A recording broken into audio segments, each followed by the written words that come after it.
하이레벨 교회문답 제44질 제113문 제10계명에서 하나님께서 우리에게 요구하시는 것은 무엇입니까?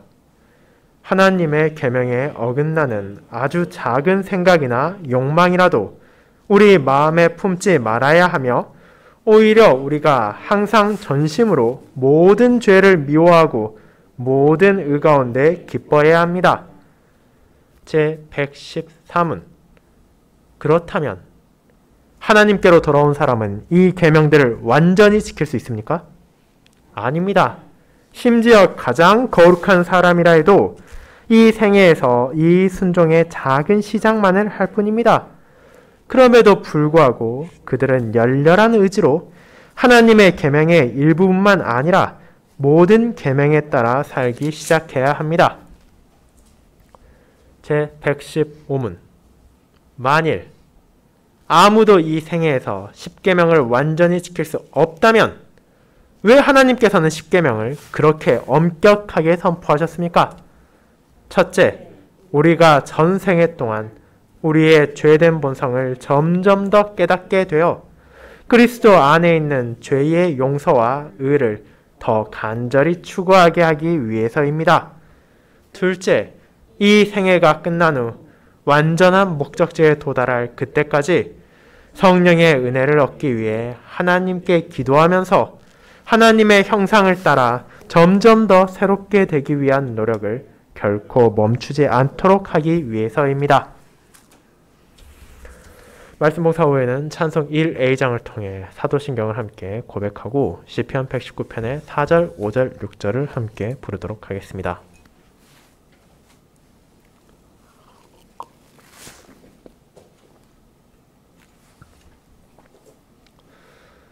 사랑하는 주 예수 그리스도 안에 있는 형제 자매님들, 오늘날 우리 사회는 법에 대한 부정적인 인식이 만연해 있습니다. 법 그 자체에 대한 불만도 가득할 뿐 아니라 그 법을 사용하는 직업을 가진 변호사와 검사, 판사에 대해서도 긍정적이고 좋은 시선보다는 불평과 원망으로 바라보는 사람들이 늘어만 가고 있습니다. 일반 시민들만이 아니라 정치인들이나 기업가들도 그런 현상을 더더욱 부추기는 경향이 많아진다는 걸 우리는 쉽게 깨달을 수 있습니다. 자신들에게 유리한 판단을 내리고 자신들이 선호하는 결정을 내리면 판사를 칭송하고 자신들의 경쟁자를 수사하면 검사를 칭찬하다가도 자기들에게 불리한 판결이 나고 자신들의 조직과 구성원을 수사한다면 그 판사와 검사, 변호사는 한순간에 대역 죄인이 되고 당장 해직을 시켜야 하는 비리로 가득 찬 인물로 낙인을 찍어버리긴 합니다.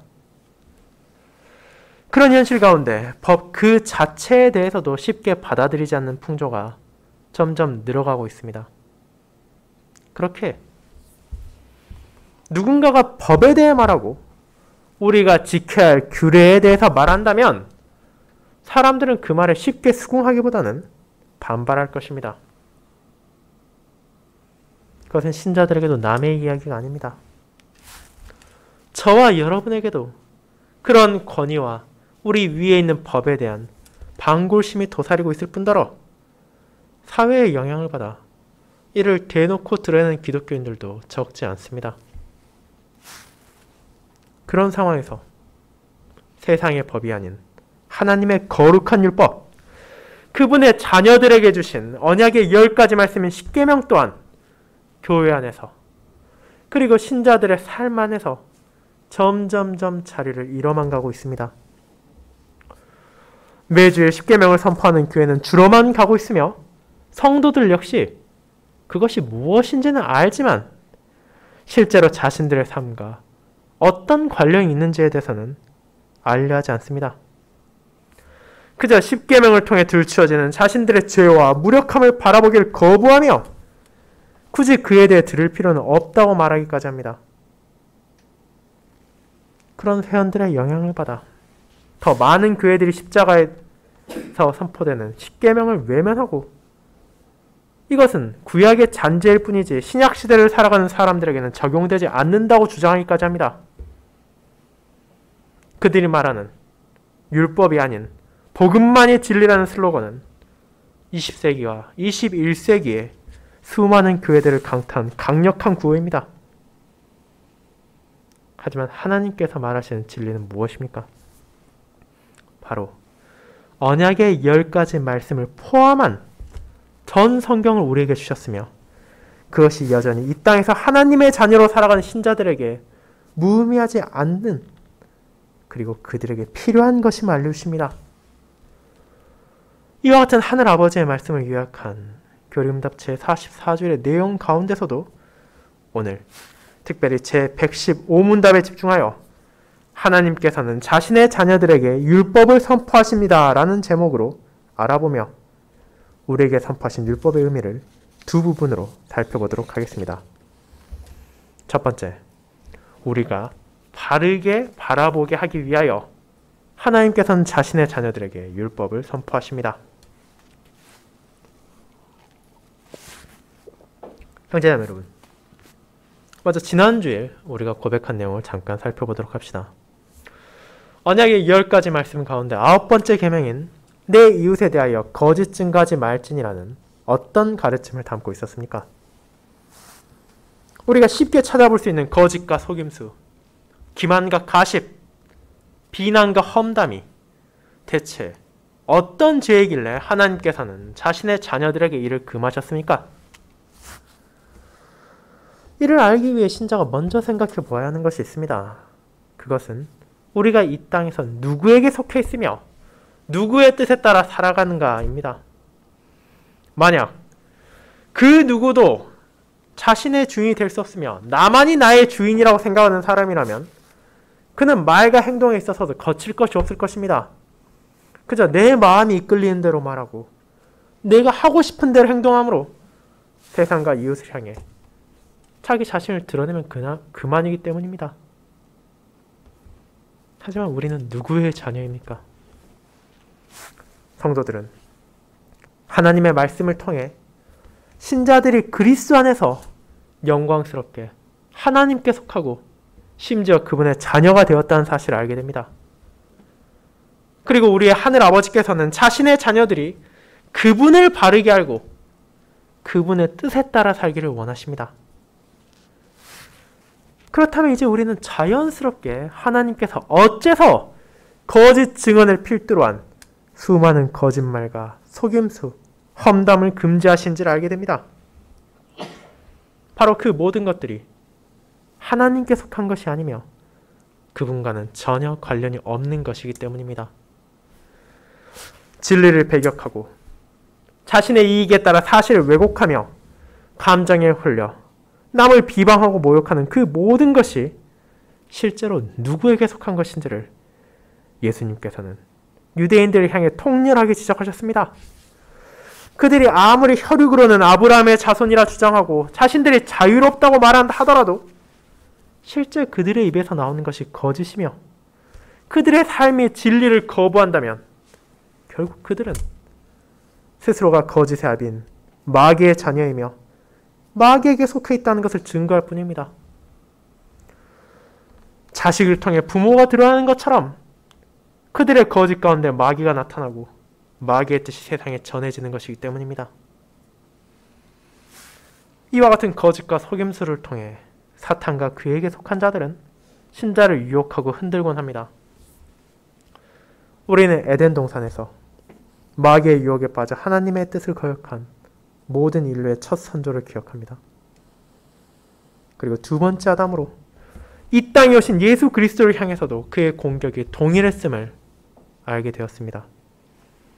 때로는 거짓을 말하고 때로는 진실을 왜곡하여서 하나님을 모욕하고 진리에서 벗어난 멸망의 길로 인도하려 했습니다.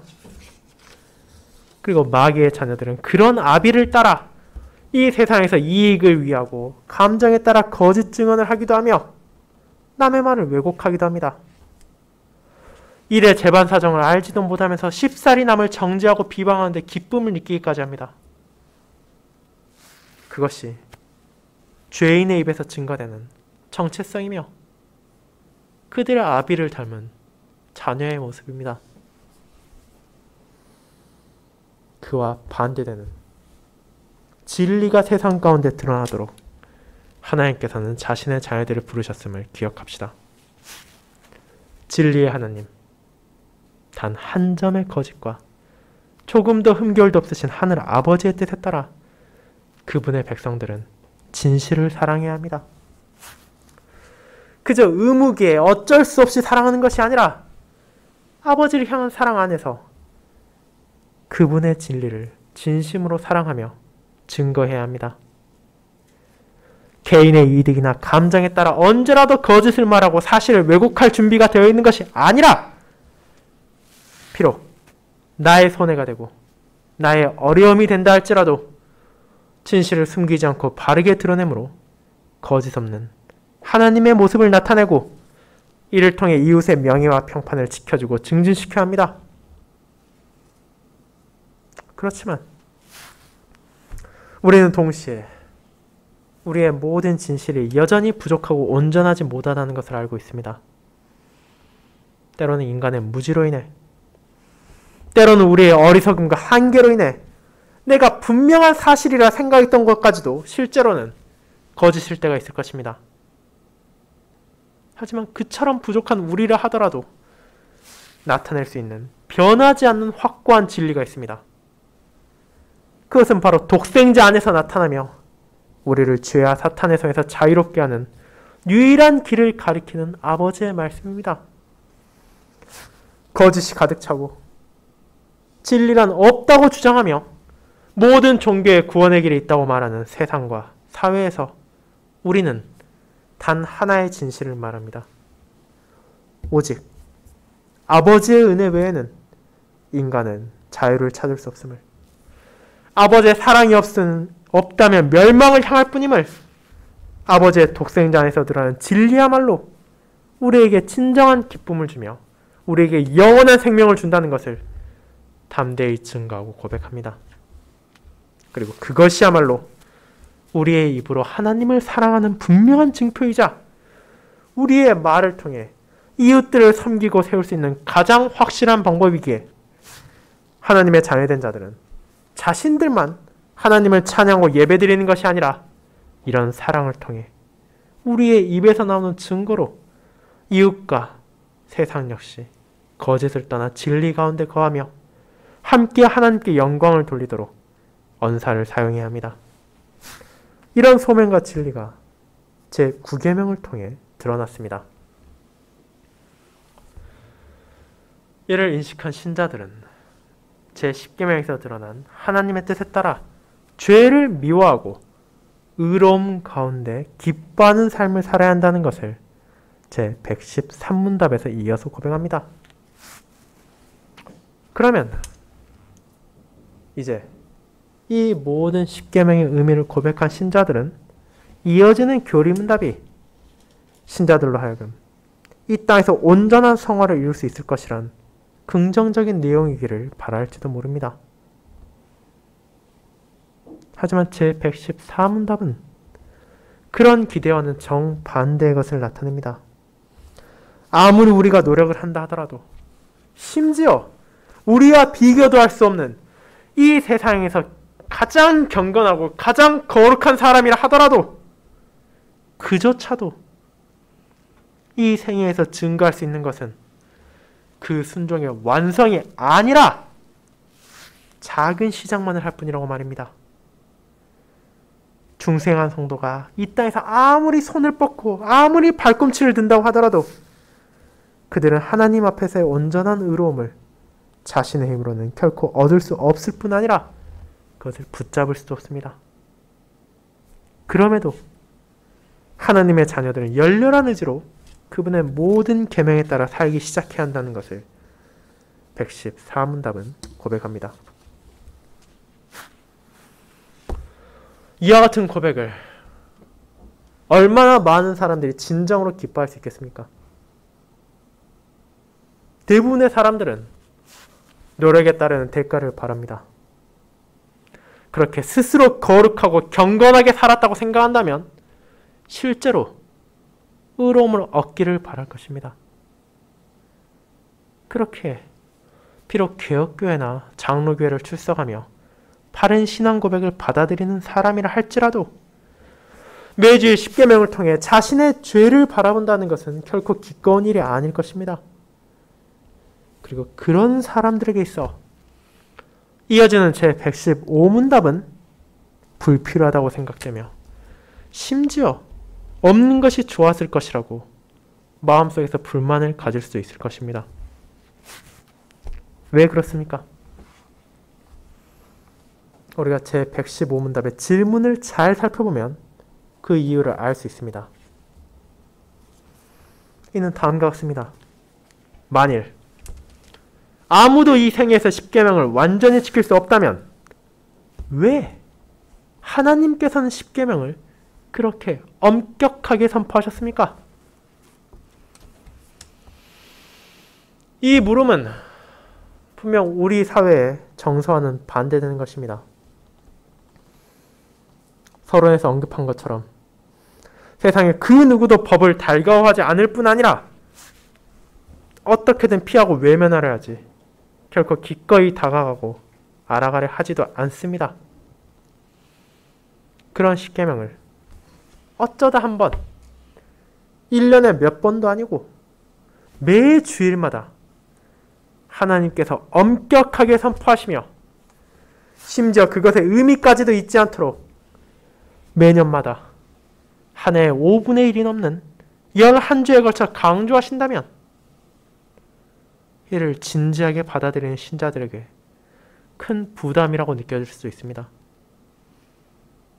그렇게 우리의 이성으로는 이를 피하려는 사람들과 교회들이 점점 늘어나는 것을 이해할 수 있을 것입니다.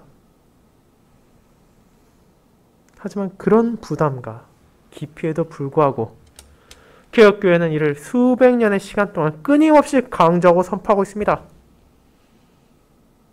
왜냐하면 그것이 바로 하나님의 뜻이며 신자들의 실제 삶에 있어서도 유익이 되고 위로를 주는 것이기 때문입니다. 이 율법의 선포를 통해 신자가 받는 가장 첫 번째 유익은 자기 자신을 바르게 바라보는 것입니다. 물론 우리는 불신자들 가운데서도 스스로를 관조해야 한다고 주장하는 이들이 있음을 알고 있습니다. 오늘날 서점에서 쉽게 찾아볼 수 있으며 유튜브와 같은 매체에서도 인기 있는 주제 중 하나는 바로 내면의 힘, 자기 내면의 빛을 발견해 더 긍정적이고 주도적인 삶을 살아가는 것입니다. 그리고 기독교인들 가운데서도 이와 유사한 주장을 하며 성경을 펼치고 말씀을 듣는 대신에 자기 안의 목소리를 따라 살아가다 보면 더 신실하고 성숙해질 수 있을 것이라 하는 사람들도 있습니다. 그렇다면 하나님께서는 이런 생각들에 대해 어떻게 말하십니까? 물론 그분께서도 우리가 자신을 바르게 바라보아야 한다는 것을 말하십니다. 하지만 그 이유는 정반대입니다. 우리가 자신을 스스로 바라보아야 하지만 그 이유는 그 안에 숨겨진 보물이나 빛이 있기 때문이 아니라 우리가 끝없이 숨기려 하고 외면하려 하는 죄악과 더러움이 있기 때문입니다. 주님께서는 우리의 부정함이 우리 바깥에서 들어오는 것이 아니라 우리 안에서 나오는 것임을 선언하셨고 그 속에서 나오는 수많은 악한 것들에 대해서 말하셨습니다. 그것이 바로 저와 여러분 안에도 여전히 존재하고 있는 죄성이며 악함입니다. 이를 바라보는 것이 우리를 기쁘게 합니까? 그럴 수 없습니다. 이런 죄악을 바라보는 것은 우리를 실망시킬 뿐 아니라 힘들게 할 수도 있습니다. 사도 바울이 고백하는 것처럼 무엇을 행해야 하는지 알고 그것들을 원함에도 불구하고 계속해서 악을 행하는 자신을 바라본다는 것은 슬프고 괴로운 일입니다. 어쩌면 누군가는 이런 현실에 좌절하고 무력감과 절망감을 느꼈을지도 모릅니다. 하지만 잠시 다른 관점에서 이를 생각해 보도록 합시다. 만약 여러분이 여러 가지 사정이 생기고 너무나 바빠 긴 시간 동안 청소를 하지 못하고 집을 방치했을 때 필요한 것은 어떤 행동입니까? 여러분이 형광등을 켜지 않고 그저 커튼을 치고 어두컴컴한 상태로 놔둔다면 어쩌면 온 집안에 쌓여있는 먼지들과 쓰레기를 보지 않고 편안한 마음으로 생활을 계속할 수 있을지도 모릅니다. 그러나 그런 것은 상황을 결코 좋게 바꿀 수 없다는 것 또한 우리는 알고 있습니다. 일시적으로 마음을 놓고 순간적으로 휴식을 즐길 수 있을지는 모르지만 결국 우리는 언젠가는 불을 켜고 그 집안을 청소해야 할 것입니다. 그리고 그것이 바로 우리에게 마찬가지입니다. 우리 내면의 죄를 피하고 외면하고 싶은 것이 사람의 본성입니다. 하지만 아무리 그것을 보지 않으려 노력한다 하더라도 죄된 본성은 여전히 우리 안에 또아리를 틀고 있습니다. 그리고 그것을 바르게 바라봄으로 이를 우리의 힘으로 제거할 수 없으며 우리의 노력으로 치울 수 없다는 것을 인식할 때야 비로소 우리는 복음의 의미를 깨닫고 그리스도를 바라보게 됩니다.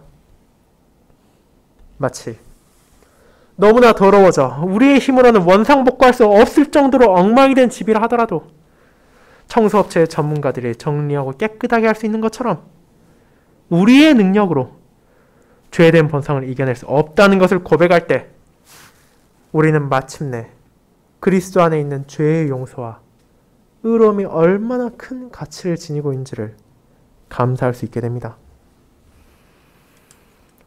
오늘 살펴본 본문에서 바울이 선언한 것과 같이 율법의 행위로는 하나님 앞에 의롭다 하심을 얻을 육체가 전혀 없습니다. 우리는 십계명을 살펴보는 지난 몇 주간 그것을 통렬하게 깨달을 수 있었습니다.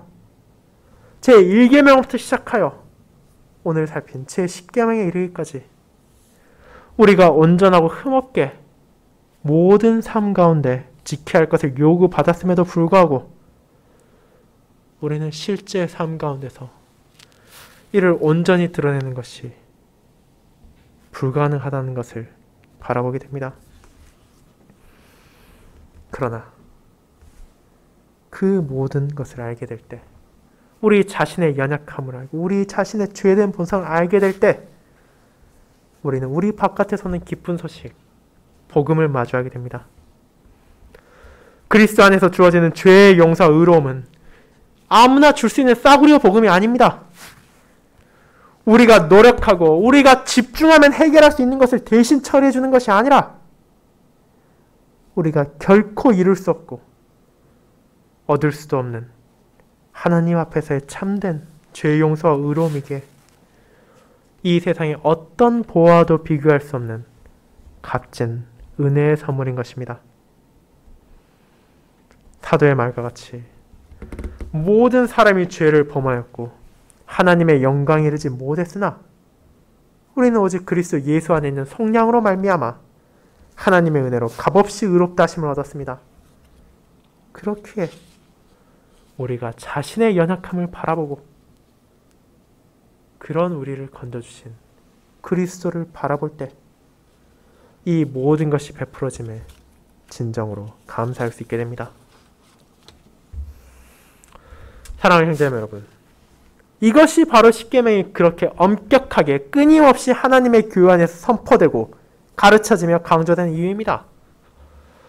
우리 자신의 부족함과 죄된 본성을 바르게 바라본다는 것은 결코 쉬운 것이 아니며 자동적으로 이루어지는 것도 아닙니다. 하지만 우리는 오직 하나님의 거룩한 계명에 비추어 보았을 때에만 자신을 바라볼 수 있으며 그리스도를 바라볼 수 있습니다.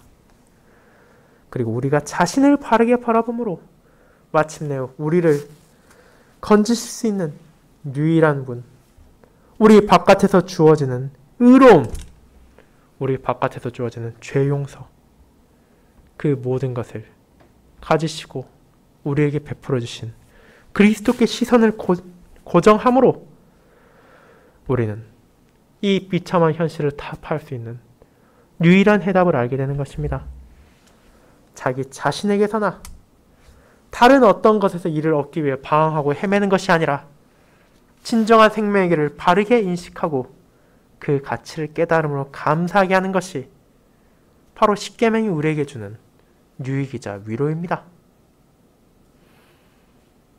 이어서 두 번째, 멈추지 않고 하나님의 은혜를 구하게 하기 위하여 하나님께서는 자신의 자녀들에게 율법을 선포하십니다. 성도 여러분, 그렇지만 이것이 언약의 10가지 말씀에 선포되는 이유의 모든 것이 아닙니다. 분명 우리 안을 바라봄으로 자신의 부족함을 바르게 인식하고 우리 바깥을 바라봄으로 그리스도 안에서 주어지는 죄 용서와 의로움에 감사하는 것은 너무도 큰 위로와 유익이지만 교리문답은 거기에서 멈추지 않고 우리에게 또 다른 방향을 바라보게 합니다. 이것을 우리는 교리문답의 115문답 두 번째 부분에서 알게 됩니다. 우르시누스 올레비아누스는 십계명이 선포됨으로 말미암아 신자들이 하나님을 향해 기도드리게 된다고 말합니다. 우리는 이 기도가 어떤 의미를 가지고 있는지 주기도문의 의미를 다루는 다음 주부터 더 자세히 살펴보겠지만 그럼에도 기본적으로 그것은 우리로 하여금 겸손히 하나님께 나아가는 것임을 알고 있습니다.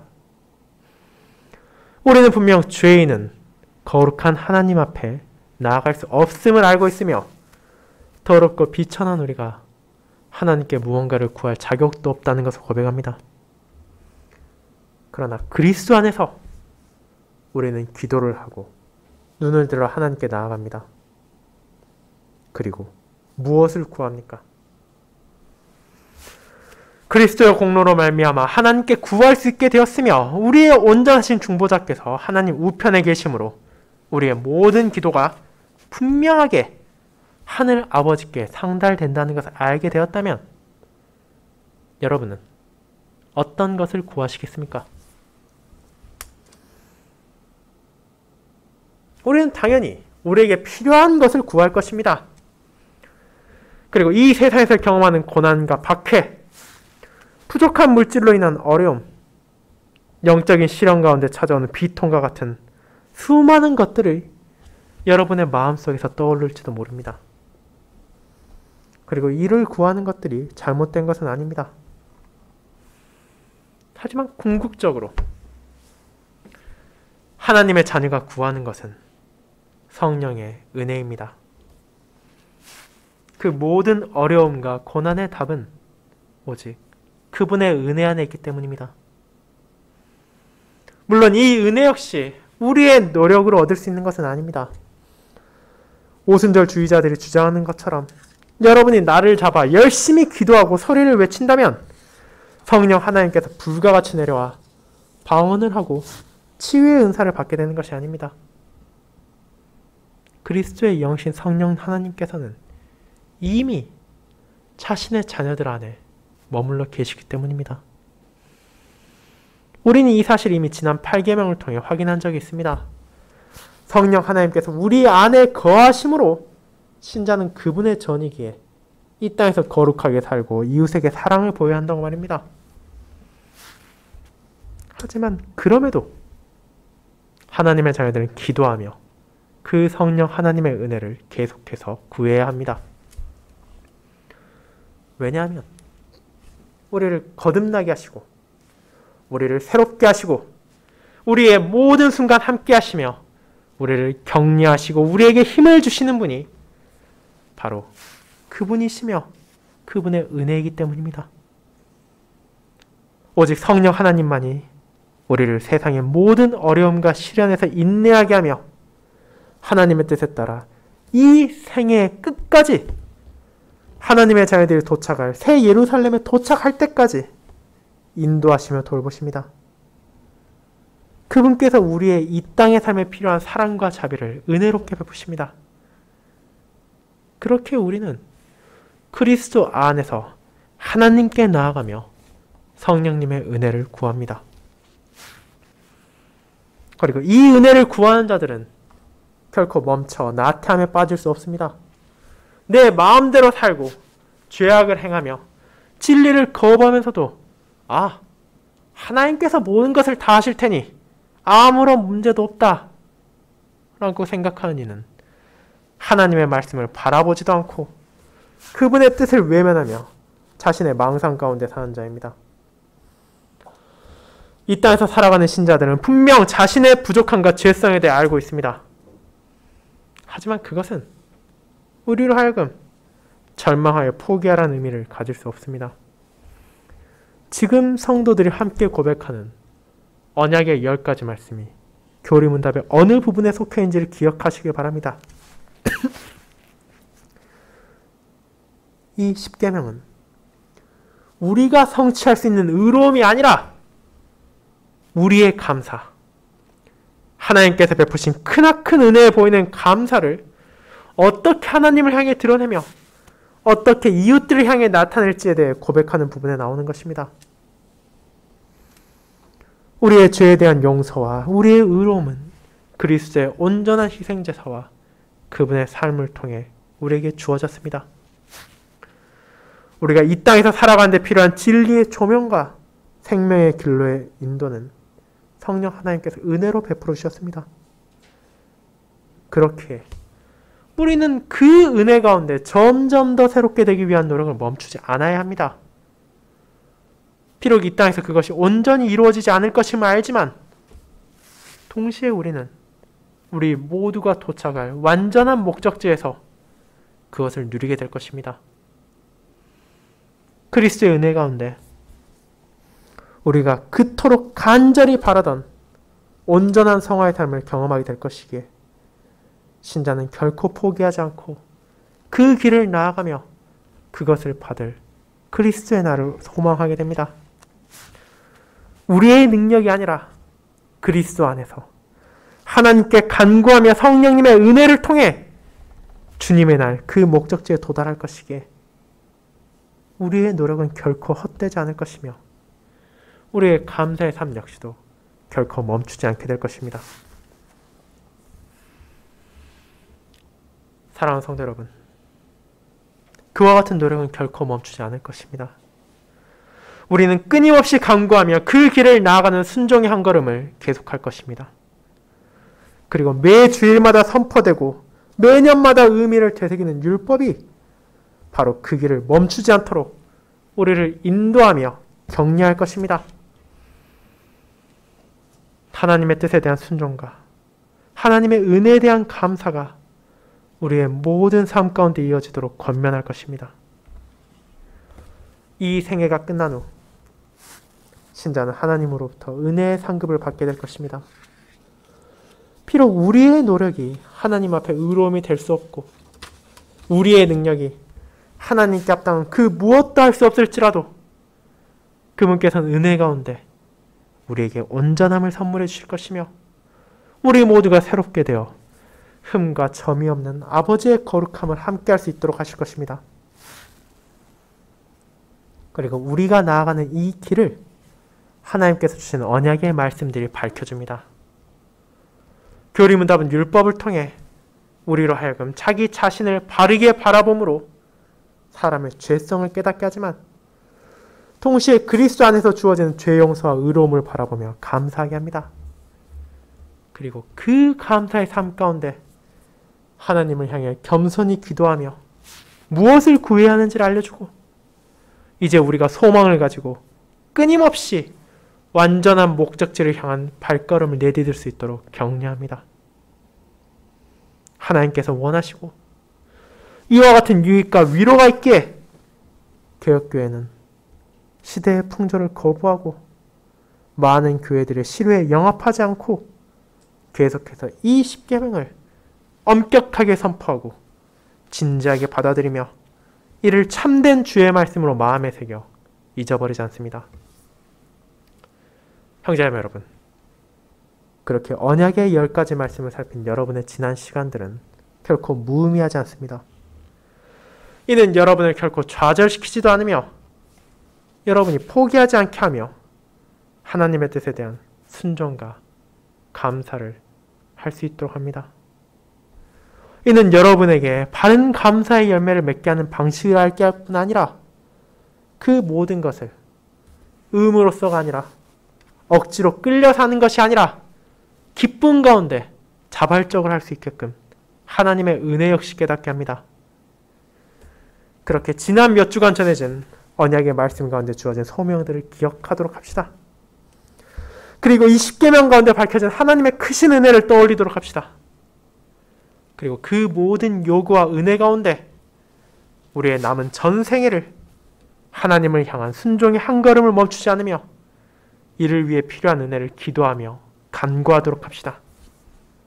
그리고 그 모든 것을 그리스도 안에서 우리에게 하늘 아버지께서 베풀어 주실 것입니다.